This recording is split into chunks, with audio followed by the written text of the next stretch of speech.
Services resumed today at the Shiloh Missionary Baptist Church in Montgomery. It was the first Sunday service after their pastor was removed from the pulpit following his confession of sleeping with parishioners and not telling them that he had HIV that had progressed into full-blown AIDS. That leads us to one question.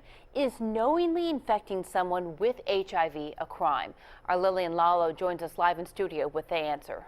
Well, Natalie, more than half of the states in our country have criminal laws on the books that punish HIV-positive people for exposing others to the virus. It's a felony in Georgia, Mississippi, Florida, Tennessee, and knowingly transmitting HIV in Alabama, the charge is just a Class C misdemeanor. In Alabama, HIV is mostly transmitted through younger people. That's according to Defina Ward, who is the director of prevention at the AIDS Alabama organization in Birmingham.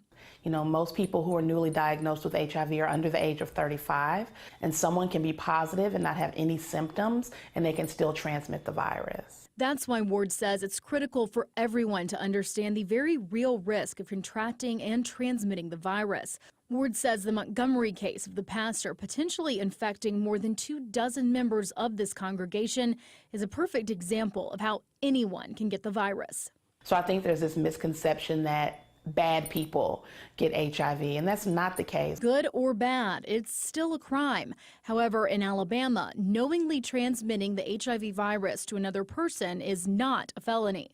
Well, in the state of Alabama, someone who knowingly transmits HIV to another person can be charged with a misdemeanor, which is punishable with some jail time and a fine. So there has to be some level of knowledge or assumption of risk, and that's really subjective. Because there's still so much stigma attached to the disease, Ward predicts that not many victims will come forward and press charges against the pastor. She says everyone who had contact with the man should get tested immediately. That's the only way they can know whether they're infected.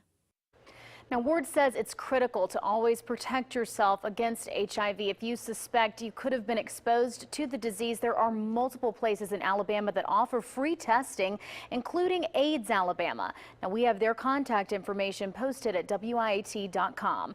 Live in the studio, Lillian Lalo, WIAT 42 News, coverage you can count on.